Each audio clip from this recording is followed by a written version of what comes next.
আসসালামু আলাইকুম এভরিওয়ান। সবাই কেমন আছেন? আশা রাখি আল্লাহর রহমতে ভালো আছেন। আলহামদুলিল্লাহ আমরাও ভালো আছি। আবারও একটা ভিডিও শেয়ার করার জন্য চলে আসলাম আপনাদের মাঝে। আশা রাখি আপনাদের ভালো লাগবে। সমসাময়িক ঘটনা নিয়ে গল্প করব আপনাদের সাথে। সেই সকাল 6টা থেকে উঠে শুরু করে দিয়েছি সংসারের কাজ। প্রত্যেকটা মেয়েরই বিয়ের পরে সংসারের কাজ নিয়েই তাদের দিনটা শুরু হয়। তো আমিও তাই।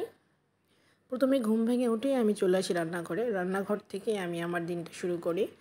তো আজকেও তাই করেছি। আপনাদের ভাইয়া একটু গরম ভাত খেতে পছন্দ করে, সে কারণে আমি ভাতটাই উঠিয়ে দিলাম প্রথমেই। আমি মাঝে মাঝে বলি যে খাবারে একটু ভিন্নতা আনা উচিত, মাঝে মাঝে একটু সবজি রুটি খাওয়া দরকার। কিন্তু আপনাদের ভাইয়া রুটি পছন্দ করে না, আর আমার একার জন্য আর রুটি করতে ইচ্ছে করে না। খেতে ইচ্ছে করলেও তৈরি করতে আর ভালো লাগে না একার জন্য। আলু ভর্তার ডাল তো সবসময় হয়, তো আজকে একটু ভিন্নতা আনার চেষ্টা করেছি। সকালে উঠেই আমি ফ্রিজ থেকে পটল আর যে কাঁকরোল বের করে কেটে ধুয়ে নিয়েছি। বললাম যে আজকে একটু ভাজি করা যাক, সাথে একটু ডিম ভাজি হলে খারাপ লাগে না। গরম ভাতের সাথে একটু ভাজি ভালোই লাগবে। এই যে শুরু করেছি কাজ, এই কাজ আমার দুপুর 3টা পর্যন্ত চলবেই। খাওয়া দাওয়া শেষ করার পরে তো বসে রেস্ট নেওয়ার সময় নেই। তারপর আবার দুপুরের আয়োজন করতে হয়, কাটাকাটি আছে, গোছানোর ব্যাপারটা আছে, বিছানা গোছানো সব কিছুই তো আমাদেরই করতে হয়, মানে মেয়েদেরই করতে হয়। তারপরে পরিবারে কিছু কিছু সদস্য বলবে কোনো কিছুই করি না, কোনো কাজ করো না, কী করি আমি, অনেক কথা প্রত্যেকটা পরিবারে হয়। তো যাই হোক, একটা জিনিস ফেসবুকে খুব ঘোরাঘুরি করতেছে বা ভাইরাল হয়ে গেছে, আলো আসবেই গ্রুপ নামে একটা হোয়াটসঅ্যাপ গ্রুপের কথা। আমি টিভি চ্যানেলেও দেখলাম। এখানে একটা কথা একটা মহিলা বলেছে, যে অভিনেত্রী অরুণা বিশ্বাস ছাত্র আন্দোলন গণ আন্দোলন যে হয়েছিল, সেই ছাত্রদের গায়ে গরম জল ঢেলে দিতে বলেছে। একটা মানুষের মনুষ্যত্ব থাকলে, বিবেক বুদ্ধি থাকলে কি এই কথাটা বলতে পারে যে মানুষের গায়ে গরম জল দিতে? ছাত্ররা যে বিষয়ে আন্দোলন করেছিল সেটা তো তাদের অধিকার, সে অধিকার নিয়ে তো মানুষ আন্দোলন করতে পারে।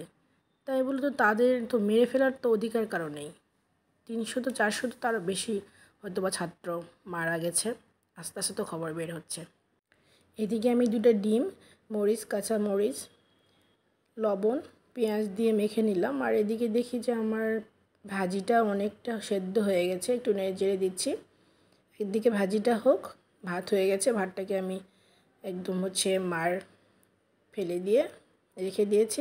এখন ডিম ভাজার জন্য ফ্রাই প্যান দিলাম, তেল দিলাম, ডিমটা ভেজে নিব। তারপর আমার অন্যান্য যে কাজকর্মগুলো আছে সেগুলো আমি করব আর আপনাদের মধ্যে শেয়ার করব। আমার সাথেই থাকুন। আমার ইউটিউব চ্যানেলটা অবশ্যই সাবস্ক্রাইব করবেন। আপুরা ভাইয়ারা যারা ফেসবুক পেজ থেকে দেখবেন বা দেখতেছেন, অবশ্যই ফলো দিবেন, শেয়ার কমেন্ট করতে ভুলবেন না। আর ডিম ভাজার সময় যদি ঢাকনা দিয়ে ঢেকে ডিম ভাজেন, তাহলে ডিমটা একটু ফুলে ওঠে, দেখতে সুন্দর লাগে, খেতেও ভালো লাগে। ডিম ভাজা হয়ে গেছে, তুলে নিচ্ছি। তারপর চলে আসলাম আমার ডাইনিং টেবিলটা আজকে পরিষ্কার করব। সব সময় পরিষ্কার করা হয় না, তো আজকে একটু সময় পেয়েছি, এই কারণে একটু পরিষ্কার করে সুন্দর করে গুছিয়ে নেব। আজকে সকালে রান্না করতে করতে আমি আমার যে পাখি ছিল সেই পাখিগুলোর খাবার দিতে ভুলে গেছি। বিশাল একটা দুর্ঘটনা ঘটেছে। প্রতিদিন সকালে কিন্তু আসলে রান্নাঘরে যাওয়ার আগেও আমি পাখিগুলোর ঘরে যাই, পাখিগুলোকে খাবার দিই। তো আজকে আমি যাই না, আগে রান্নায় উঠিয়ে দিয়েছি। তারপরে যে টেবিলটা পরিষ্কার করা শেষ হয়ে গেল, ভালো একটা পরিষ্কার কাপড় দিয়ে মুছে নিলাম। এখন টেবিল ম্যাটগুলো বিছিয়ে দিচ্ছি। যাই হোক, আমি আমার পাখির গল্পগুলো করি। সামান্য একটা পাখির লোভ মানুষ সামলাতে পারে না, মানুষ কতটা লোভী হলে যা হয়। প্রতি রাতেই একবারকে চেক করি পাখিগুলো খাবার আছে কিনা, পানি শেষ হয়ে গেছে কিনা। না থাকলে আমি রাতে একটু খাবার পানি দিয়ে রাখি। তো সেই রাত্রে খাবার দেওয়ার পরে হয়তো বা মুখটা আমি আটকাতে ভুলে গেছি, এই জন্য পাখিটা বের হয়ে গেছে। উঠতে পারে না, তবে আমার মনে হচ্ছে বেলকনি থেকে পড়ে গেছে নিচে। সকালে ঘুম থেকে উঠে তো রান্নাবান্না শেষ করে খাওয়া দাওয়া শেষ করে আমি পাখির কাছে গেলাম, যাই দেখি যে আমার পাখিটা নেই। আর এইদিকে দেখুন আমার ভাজি, ডিম ভাজি সব হয়ে গেছে, ভাতও নিয়ে এসেছি টেবিলে। আমার ক্ষুধা পেয়েছে, এই জন্য আমি আগে খেয়ে নিব, তারপরে আমি আমার বরের জন্য আরও কিছু একটু রান্না করব। আগে খাওয়া দাওয়া শেষ করি, আপনাদের সাথে গল্প করি। তো যাই হোক, পাখির কথায় চলে আসি। আমি তো মানে পাগলের মতো হয়ে গেছি, জানলা পাখিটা গেল কোথায়। আর আপনাদের ভাইয়া যদি জানতে পারে অনেক কষ্ট পাবে। সামান্য একটা পাখির খবর আমি রাখতে পারি না। চলুন আমরা পাখিটাই আগে দেখে আপনাদের। এই যে সেই ভিডিওটা আমি ধারণ করেছিলাম, উপরে একটা খাঁচা একটা পাখি, ওদেরই বাচ্চা। আর নিচে যেই ক্যামেরা নিয়ে এসে দেখি যে আমার একটা পাখি নেই, আমার তো মাথায় খারাপ হয়ে গেছে। আমি সঙ্গে সঙ্গে খোঁজাখুঁজি করার চেষ্টা করেছি, আমার আশেপাশের যারা থাকে তাদের সবাইকে জিজ্ঞেস করেছি যে পেয়েছে কিনা। যারা আমার বাসার মানে কাছেই থাকে তাদের একজনকে আমি পেয়েছিলাম, যখন আমি একদম বেলকনির পাশে যাই দেখতেছিলাম, তো বলছে না, পাই নাই। তো যাই হোক, এদিকে আমি মাছ বের করেছি, এখান থেকে কিছু মাছ আমি করব, একদম ভাজা ভাজা করব। আপনাদের ভাইয়া বলেছে যে বড় বাইলাগুলো একটু আলাদা করতে আর ছোটোগুলো একটু রান্না করবে।